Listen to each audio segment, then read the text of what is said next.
in heaven or on earth. We declare him excommunicate and anathema. We cast him into the outer darkness. We judge him damned with the devil and his fallen angels and all the reprobate to eternal fire and everlasting pain.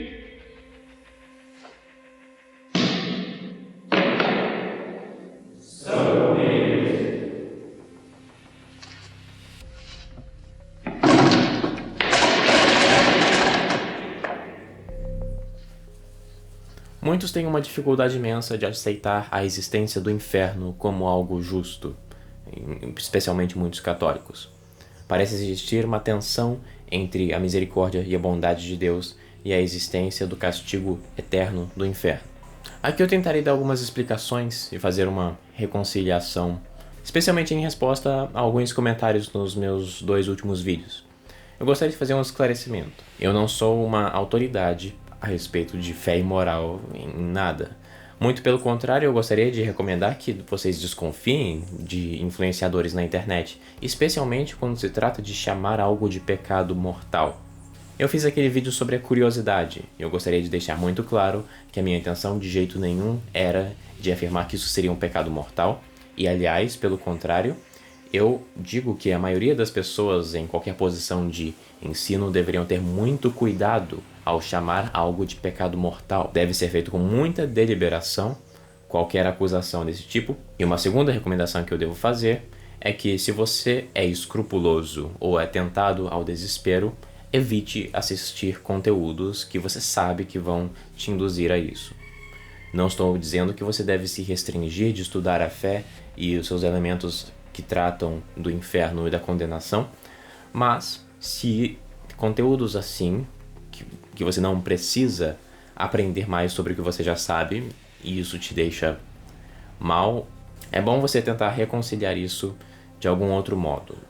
Talvez por um estudo mais profundo, e não por conteúdos tão simples e baratos quanto os que você talvez vai encontrar na internet, embora hajam conteúdos bem mais estudiosos para se encontrar, embora sejam talvez um pouco raros. Mas independentemente de como isso deve ser feito, você deve procurar resolver esses conflitos e dificuldades com acompanhamento pastoral. É impossível você resolver isso sozinho, sem qualquer ajuda de algum bom sacerdote, algum bom diretor espiritual. Uma pessoa escrupulosa e tendente ao desespero jamais deverá se isolar, ficar longe de pessoas e ficar sozinha com essas ideias conflitantes na sua cabeça, tentando resolver tudo pela sua própria razão, seu próprio conhecimento. Então, leve tudo que eu digo com uma pitada de sal. Eu não sou um teólogo, eu não sou nada. Então, de fato, eu tento citar fontes aqui, mas eu também não estou tentando lavar as minhas mãos, né? Eu vou tentar dar uma explicação. Nós sabemos que é dogma católico, primeiramente, não só a existência do inferno, mas que o inferno é justo. Não basta apenas eu crer que o inferno existe e dizer que Deus é injusto por ter permitido a condenação eterna de alguns. É óbvio que não, isso seria uma blasfêmia. Bom, o primeiro passo dessa explicação, o ponto de partida, é entender a essência divina. Nós sabemos que muitos afirmam existirem atributos divinos ou perfeições divinas, assim chamadas. São coisas como a verdade, a sabedoria, a existência, a caridade, a misericórdia, a justiça.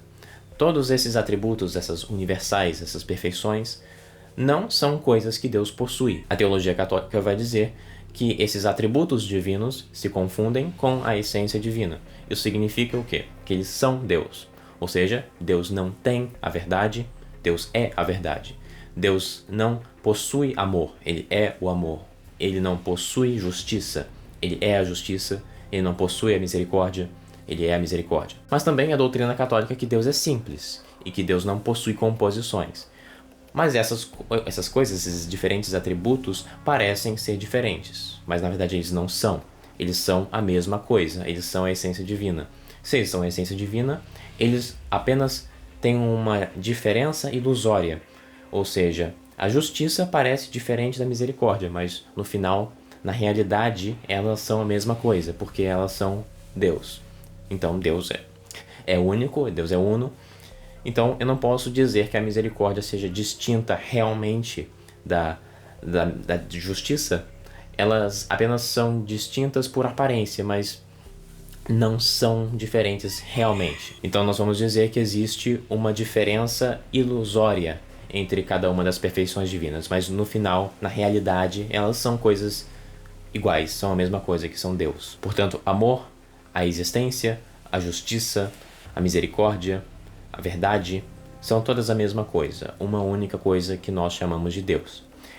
Essas diferenças aparentes e ilusórias só emergem no nosso intelecto quando nós vamos apreender a essência divina sob diferentes aspectos.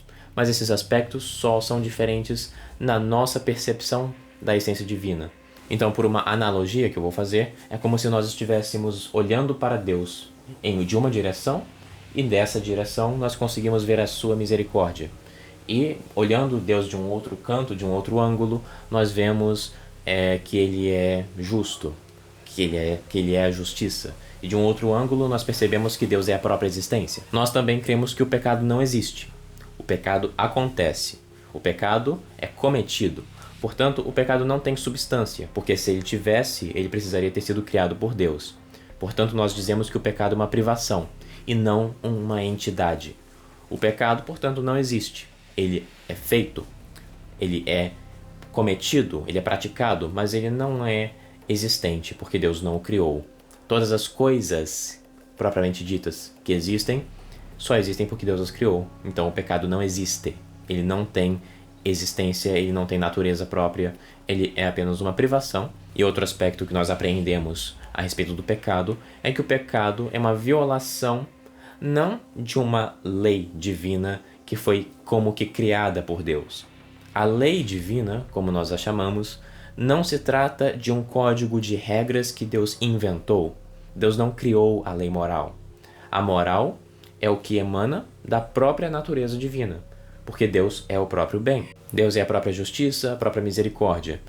Então, nós devemos dizer que um pecado do ódio, ou seja, ele fere e viola diretamente o amor, e o amor é Deus. Então, disto nós vamos concluir que o pecado é uma violação de Deus. Ele não é uma violação de uma lei que Deus criou. Deus não escolheu que o ódio fosse pecado. Deus não é o inventor da lei moral. Ele é o próprio bem. Portanto, tudo que é pecado não se trata de uma mera desobediência a uma lei. Portanto, nós concluímos que o pecado é grave, gravíssimo, não porque nós estamos simplesmente contrariando e desobedecendo um comando e um preceito, como se Deus tivesse inventado tudo que é pecado e tudo que é virtude. Deus não escolheu que a pureza seria uma virtude, que a impureza seria um pecado, um vício. Deus não escolheu que a verdade seria uma coisa boa, uma virtude, e que a mentira e desonestidade fossem vícios e pecados. Isso segue naturalmente. Deus não tem nenhuma escolha nessas coisas. Deus é o próprio bem, e tudo que viola isso torna-se um pecado, de modo automático, de modo intrínseco. Por isso, o pecado, de uma forma, é uma ofensa direta a Deus, e não indireta através de uma desobediência de uma lei que ele criou. De fato, existem sim leis que Deus cria, leis que, se nós desobedecermos, nós pecamos apenas pelo pecado da desobediência, mas não é sempre assim. Um exemplo desse tipo de lei é o preceito dominical. Não faz parte da lei natural, da lei intrínseca que emana diretamente das perfeições divinas que são Deus, mas sim é uma lei que Deus, sendo pessoal, sendo um intelecto, decidiu promulgar de fato para nós obedecermos, e que, se nós pecarmos, se nós desobedecermos isso, nós pecamos apenas pela desobediência direta a Deus, mas não por outros tipos de pecados. Se Deus privadamente aparece para mim e me manda fazer uma coisa aleatória, como encher um balde d'água, e eu desobedeço, eu peco gravemente pelo pecado da desobediência a Deus, e não por uma outra coisa. Mas, quando alguém peca pela mentira, ele está pecando diretamente contra a própria essência de Deus, que é a verdade. Deus não escolheu que a verdade seria uma virtude, até porque Se todos esses atributos divinos fossem distintos de Deus, eles teriam que existir desde sempre junto com Deus, e Deus estaria de alguma maneira sujeito a eles, o que seria um absurdo, porque senão eles seriam como que outros deuses. E isso seria, de fato, blasfemo e pagão, né? Então nós queremos que todas essas perfeições são a própria essência de Deus, e que a distinção de um para o outro é meramente ilusória, que emerge da nossa própria percepção de Deus e não é real essa distinção. Por causa disso, nós concluímos que o pecado é muito mais grave que parece. Nós não sentimos nada a respeito da gravidade do pecado. Muitas vezes nós podemos pecar sem sentir-nos maus. Nós também não sentimos o quanto que o pecado ofende a Deus, mas ele ofende muito. Então nós não podemos nos basear muito nos sentimentos e nessas intuições. Eu posso intuir a partir de uma prudência, de uma razão da carne, que talvez o castigo eterno por um pecado mortal, um só, que às vezes demorou 20 segundos, seria injusto. Mas isso é uma apreensão totalmente sentimentalista. Ela não tem nenhuma base lógica, racional. É um puro sentimentalismo. Justamente por uma falta de perspectiva, porque eu só tenho a minha própria perspectiva. Eu não sou Deus, eu não tenho a visão que Deus tem do próprio pecado.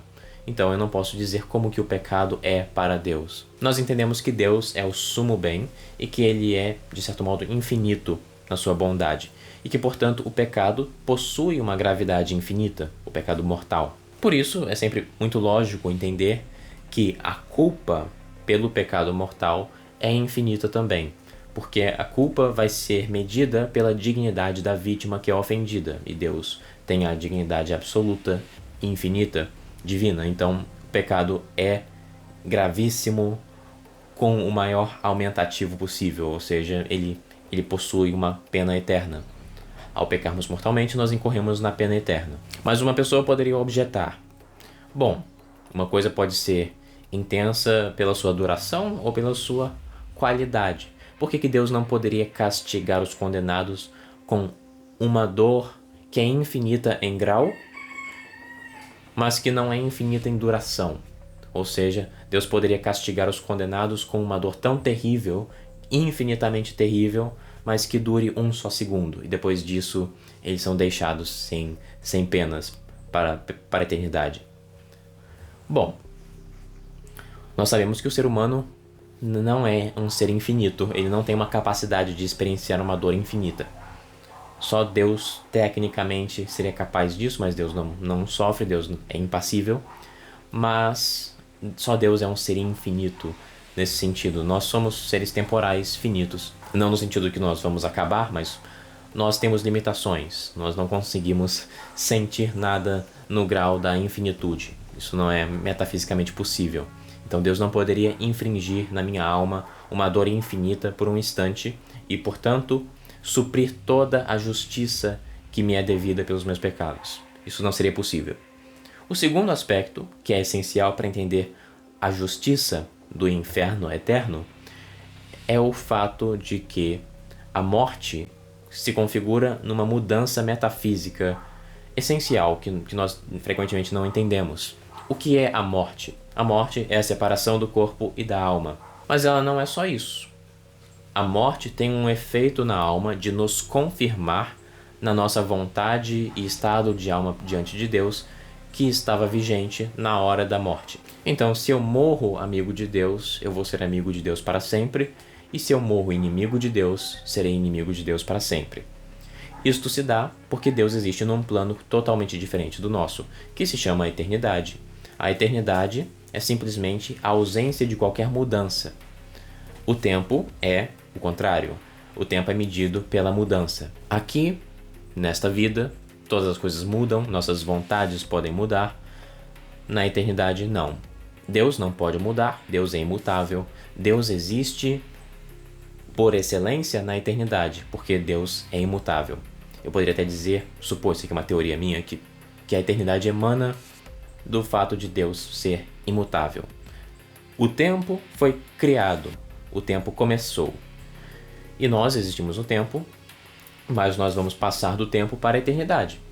E quando chegarmos na eternidade, nós seremos mudados na medida que nós não poderemos mais mudar e ficaremos fixos no estado em que morremos. Essa fixação acontece automaticamente pela própria mudança de estado. Não é Deus que confirma a nossa vontade. Não é Deus que faz com que os pecadores e ímpios se tornem incapazes de arrependimento. A incapacidade do arrependimento, eu diria, provavelmente não seria desejada por Deus. Deus é bom, Deus é misericordioso. Eu acho que se Deus pudesse escolher entre fazer com que os condenados sejam capazes de se arrepender ou fazer com que eles sejam incapazes de arrependimento, eu creio que Deus faria o primeiro. Creio que Deus deixaria que eles fossem capazes de se arrepender ainda no inferno. Mas isso não é o caso, então eu creio que isso acontece por necessidade intrínseca, não por uma escolha de Deus ativa. Então eu creio que essa perda de oportunidade de arrependimento com a morte não acontece por uma escolha de Deus, mas sim pela própria ontologia da eternidade e pelo próprio processo de passar do tempo para a eternidade. Isso é o que nos confirma na nossa vontade e no nosso estado de alma na hora da morte. Bom, entendendo essa confirmação na caridade para os eleitos, para os salvos, e a confirmação no ódio a Deus para os ímpios, os réprobos, os condenados, nós vamos entender que os condenados vão no inferno odiar a Deus para sempre. Então não é como se eles tivessem um remorso sobrenatural.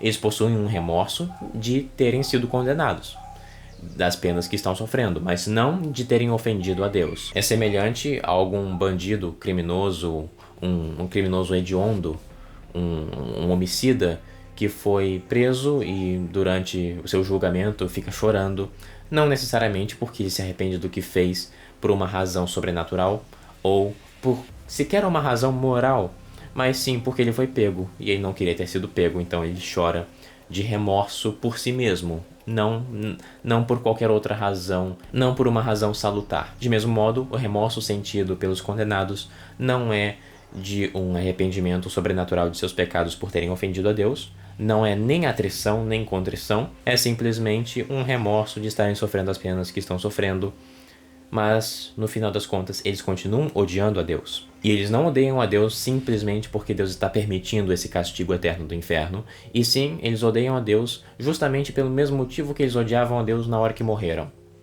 Quando digo odiavam a Deus, esse ódio não precisa ser explícito, basta ser a obstinação no pecado.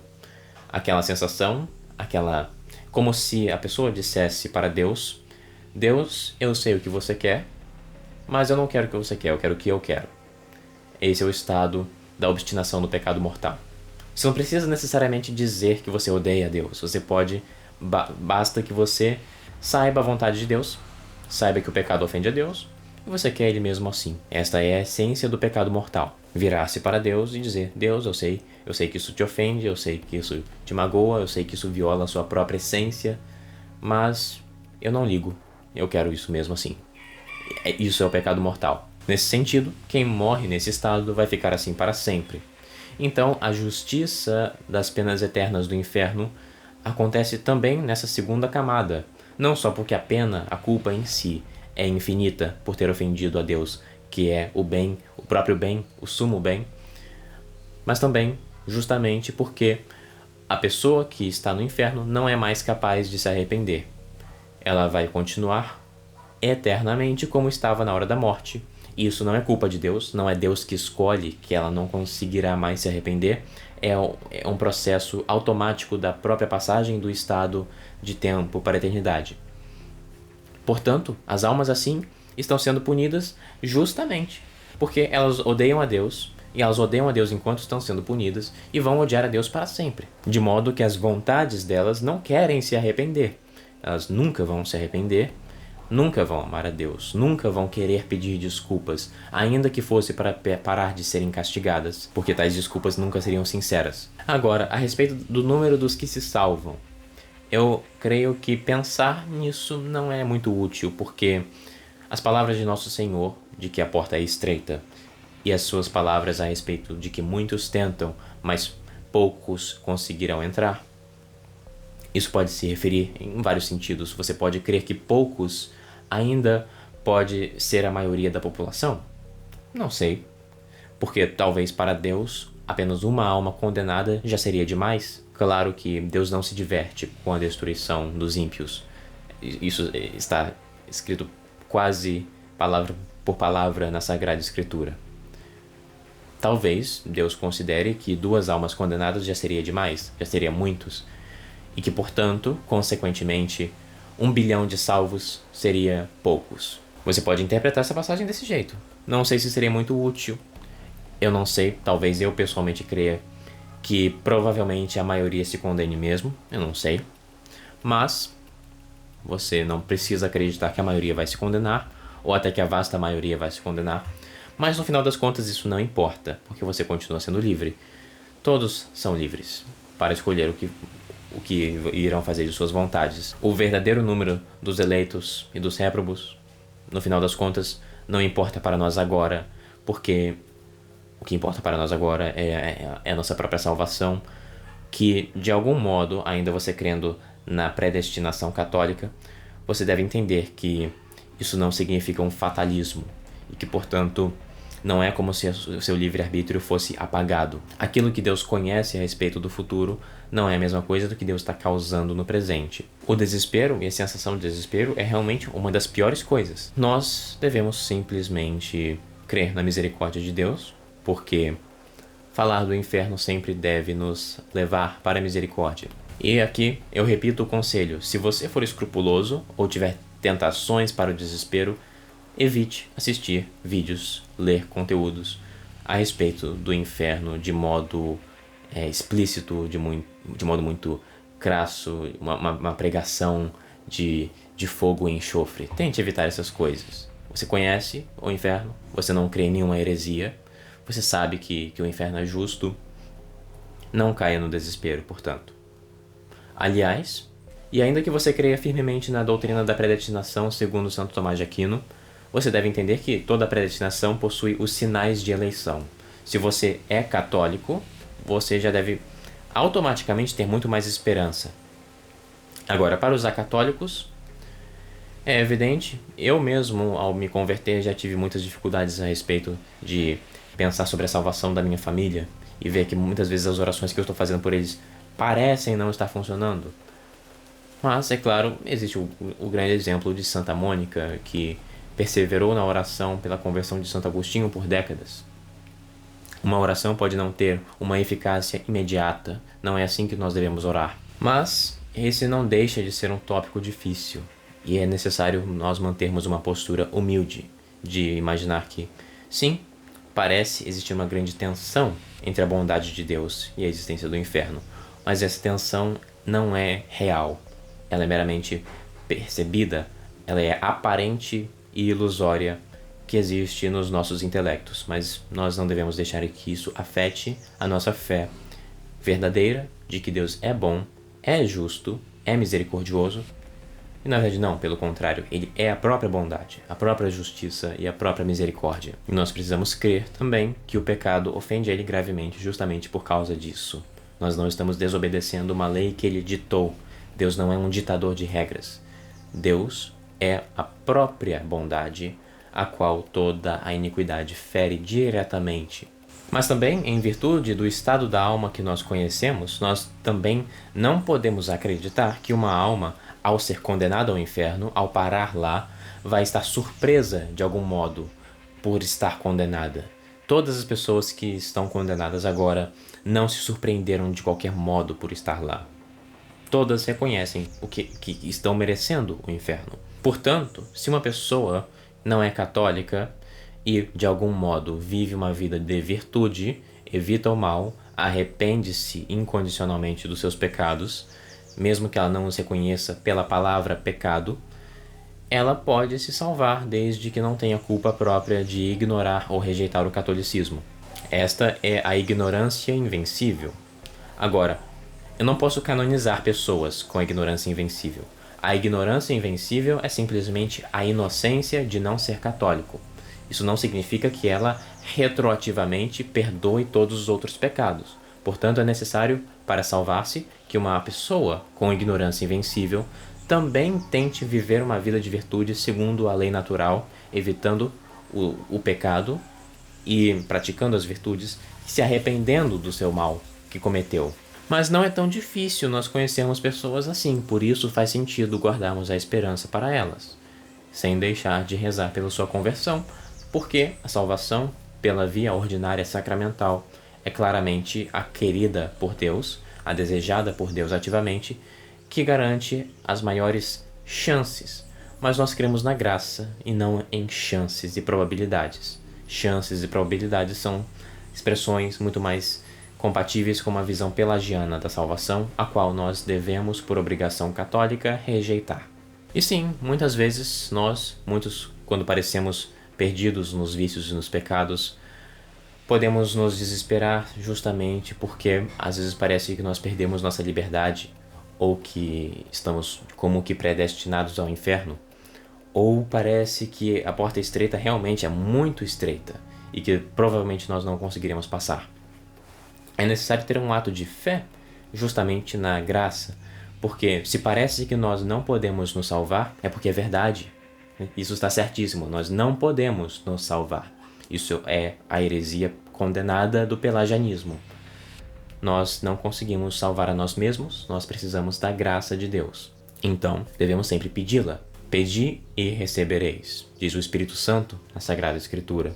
Nós devemos pedir a graça se nós achamos que ainda não a temos o suficiente. De fato, ninguém salva a si mesmo. Até mesmo os nossos esforços de cooperação com a graça provêm de uma graça antecedente. Tenha isso em mente. Nós devemos, então, sempre pedi-la.